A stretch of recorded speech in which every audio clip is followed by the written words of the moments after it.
Some of you may have heard about the SITE-94 incident.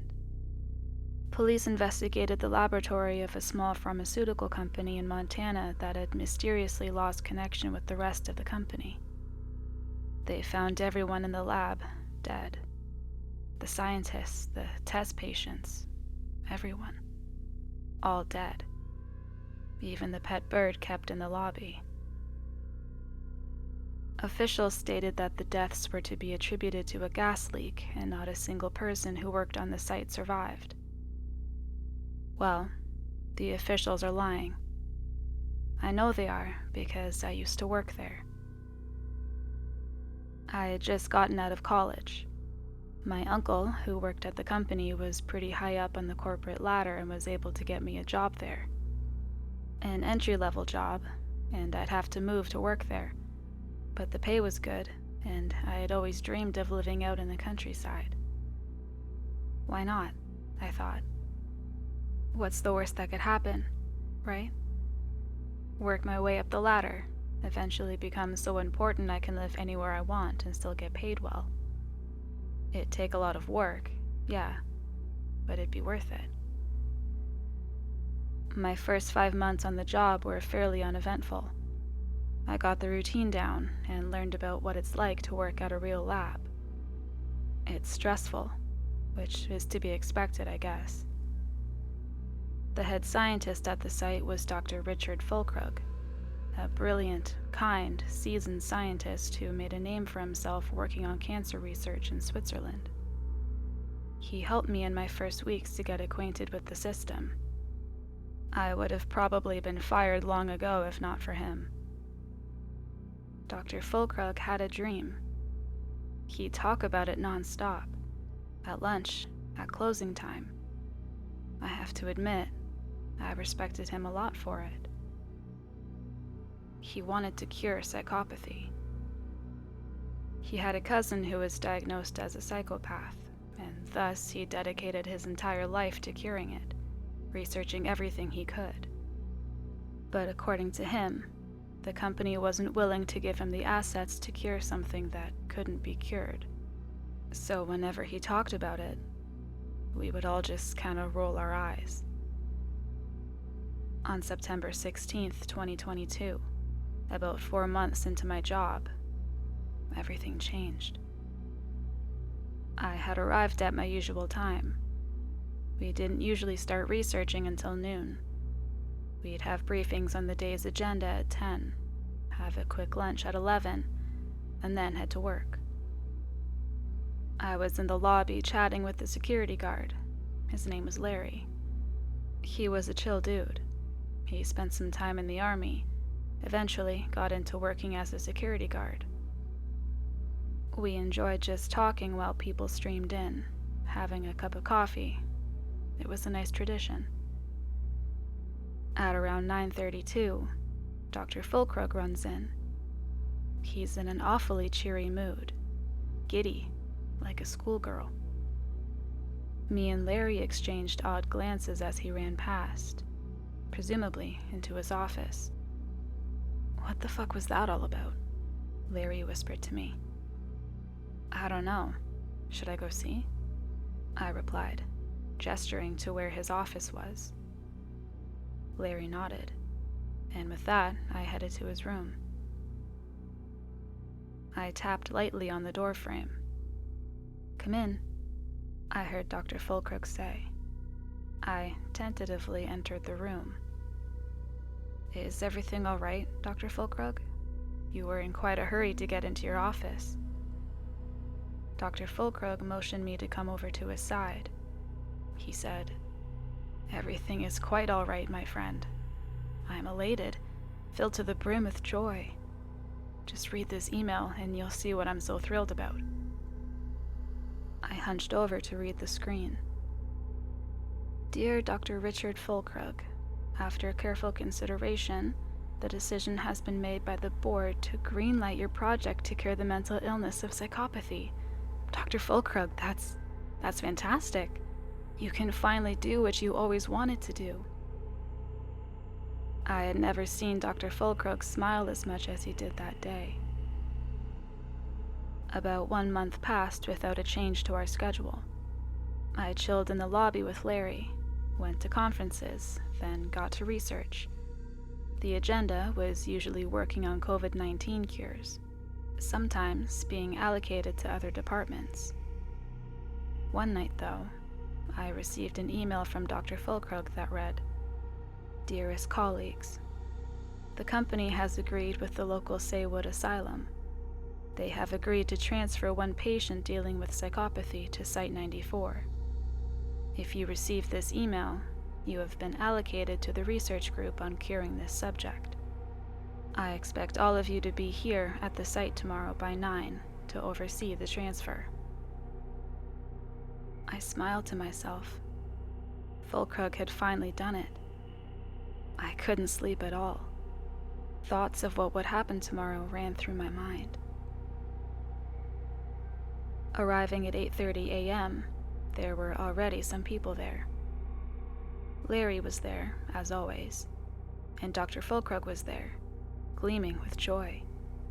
Dr. Calvin, Dr. Fulkrug's assistant, Dr. Allison, and Dr. Bisaka.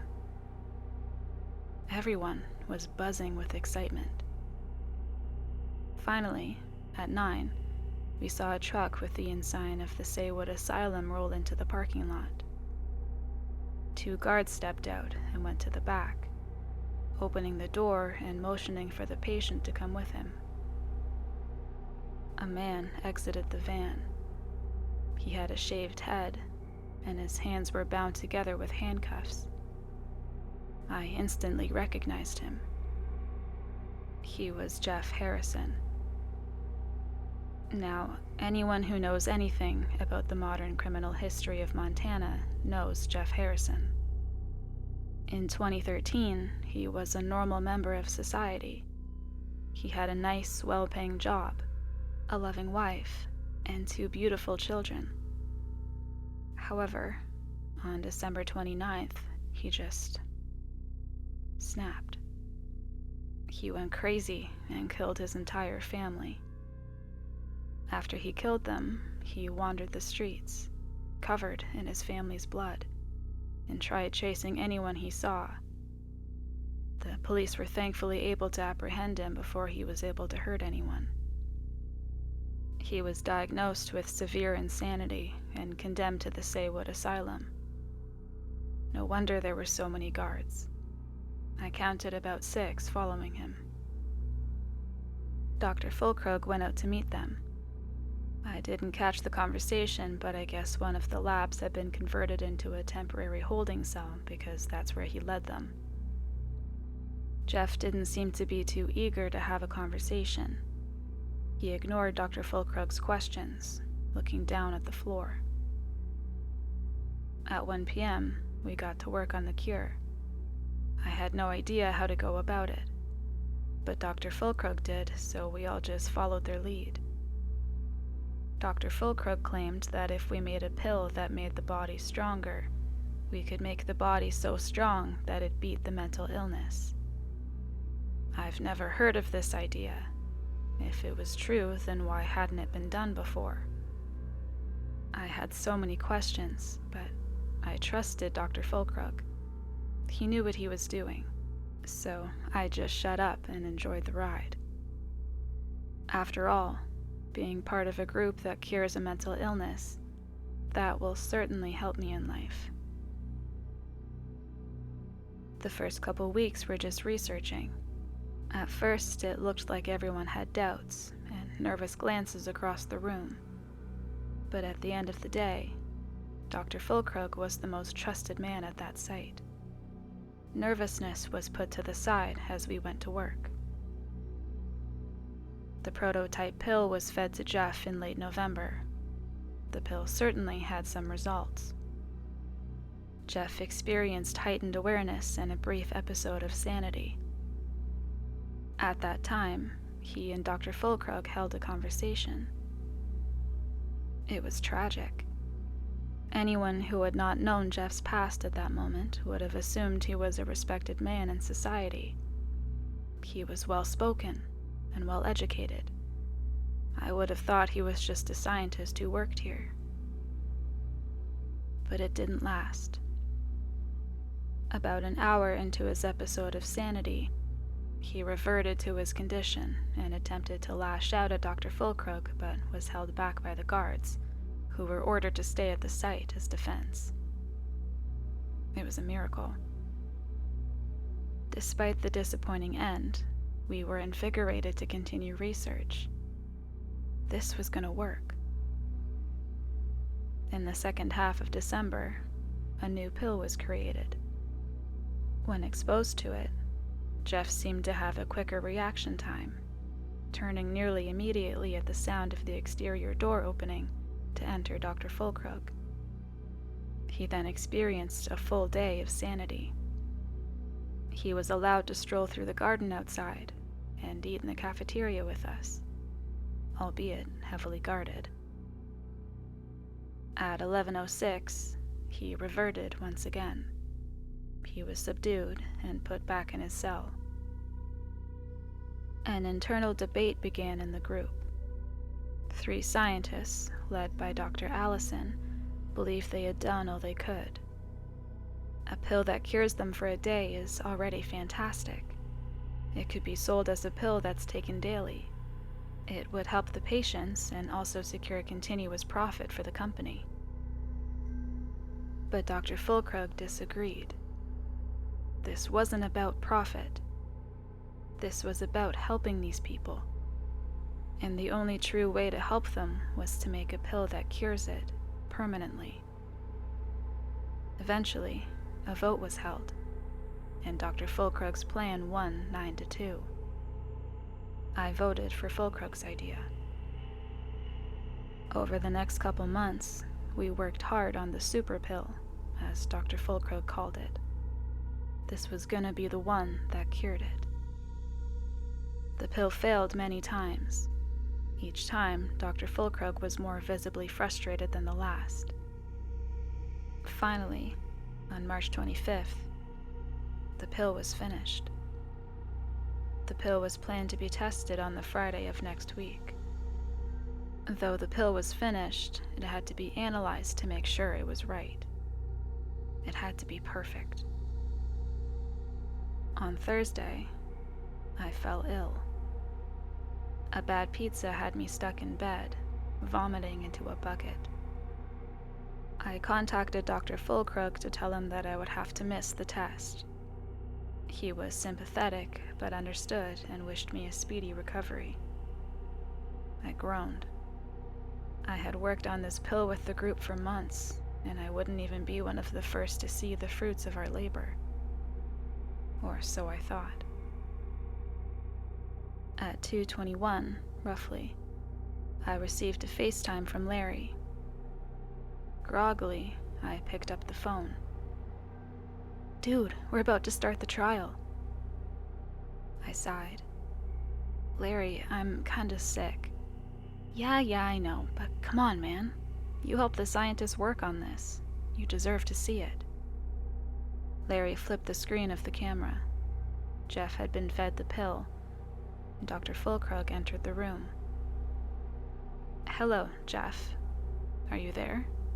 Fulkrug said tentatively. There was a brief silence before finally Jeff responded.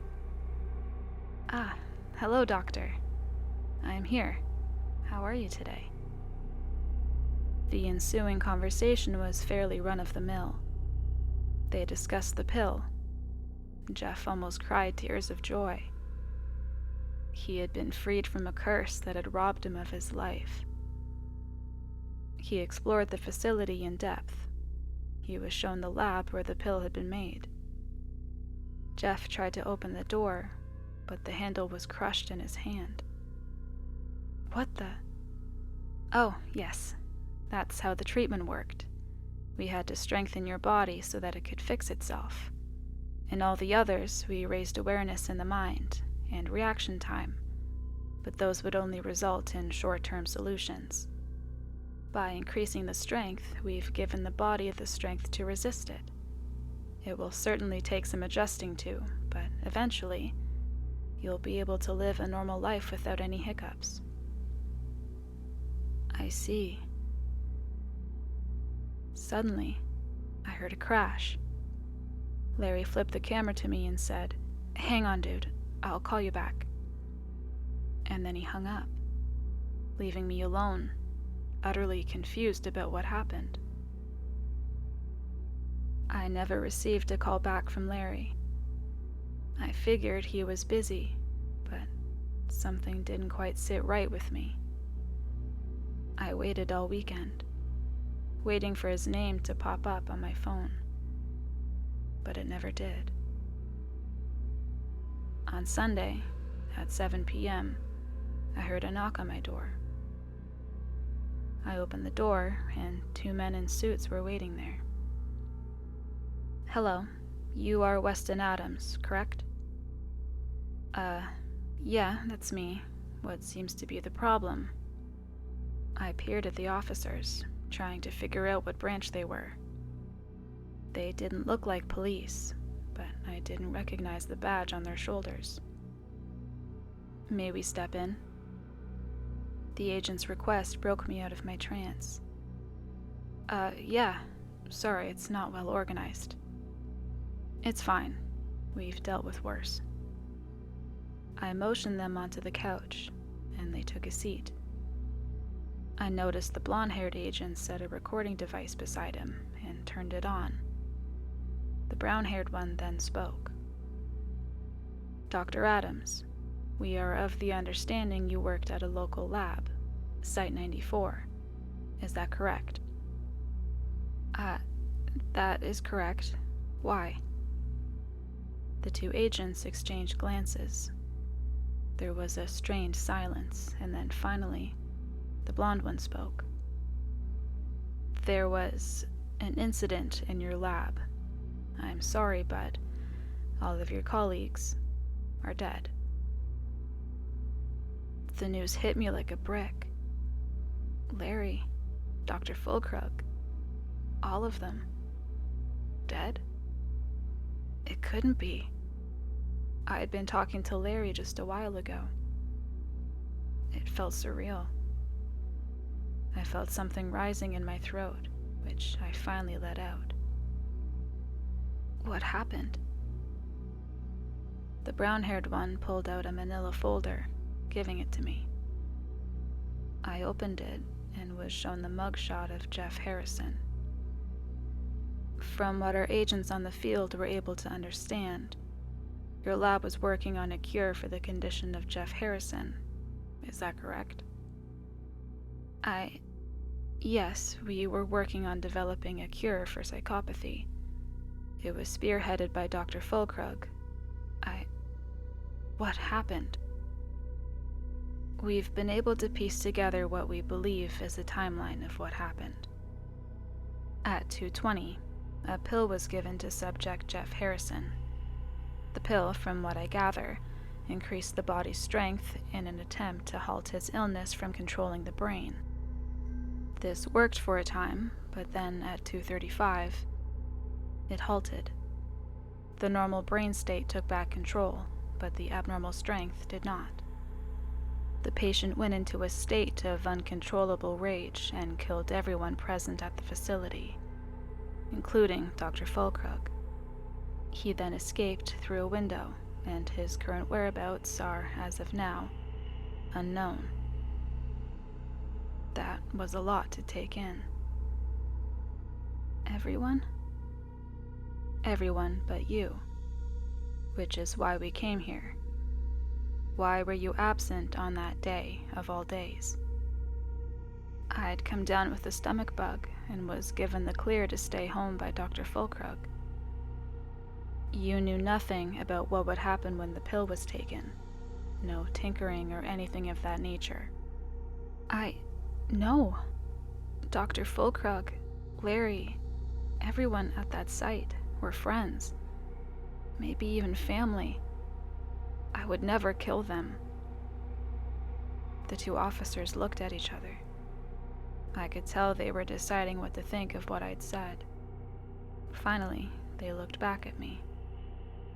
"Son, if what you're saying is true, you might just be the luckiest man I've ever met." Thank you." Finally, I asked the question I'd been wanting to ask since the beginning. Who are you guys? You don't look like police, and I don't recognize the logo on your shoulders. The two looked at each other once again. The blonde one shrugged and stopped the recording. He looked at me and said, "We are the Unnatural Occurrences Organization. You've never heard of us because we aren't supposed to be known. We don't stop the killers in the street. We stop the monsters in your closet. We're a government organization dedicated to the containment and, in some instances, eradication of items or entities that deny all logic." A stillness filled the air. It was a lot to unpack. All the conspiracies I'd heard over the years. Were they real? I had so much I wanted to ask, but at that moment, only one thing came out. Like the Mothman? Object 5473. Yes, it was terminated in 2014. Of course, now that you know all this, we will have to administer amnestics. The public can never learn about this. He began trying to pull something out of his suit, but the brown-haired one stopped him. Hang on, Scott. I think this guy could be a valuable asset to the organization. He has experience in the field of the human psyche. I think he could be an important member of the organization. That is, if you're up for it. I nodded my head immediately. I didn't want to forget about this. Not yet, at least. The agents pulled out another folder. Opening it, there was a paper on each side. One of the papers was a contract. The other was a non-disclosure agreement. I signed both of them. Wonderful. We're happy to have you involved in our mission, Dr. Adams. The company will email you the details. We will give you time to mourn the loss of your colleagues and organize your affairs. And with that, they left. That was well over a year ago. So much has happened since then. I had begun work there the next Monday and was forced to relocate again to the nearest site in Iowa. I've had to cut ties with the world I once knew in favor of this new one. I've seen things. Things you would never believe. Creatures that don't seem like they should, yet do exist. Monstrous beasts. Creatures not even a child's nightmares could conjure up. I've also met numerous. SITE-94 never reopened. The company as a whole collapsed shortly after. I never told another living soul outside the organization about what happened, what led me down this path, what happened to me, until now. I swore an oath of silence, to never speak to the outside world of this. But things have changed. I got home 5 nights ago after a long day. There had been an accident and one of my closer colleagues was tragically killed. The cause I will not disclose out of respect. In my fatigued state, I thought I saw Jeff Harrison on the hill facing my house. I thought nothing of it, just a hurt mind playing tricks on its owner. Then last night, as I was heading to bed, I saw him. He was even closer to me this time. He was in my yard, visibly smiling. It's like he was a cardboard cutout or something. I'm writing this because the world needs to learn about what goes on in the shadows. I don't care what the organization does to me. I don't care if they kill me, ruin my life, or stop me from ever having another happy day again. I'm a dead man walking anyway. This is Weston Adams, signing off.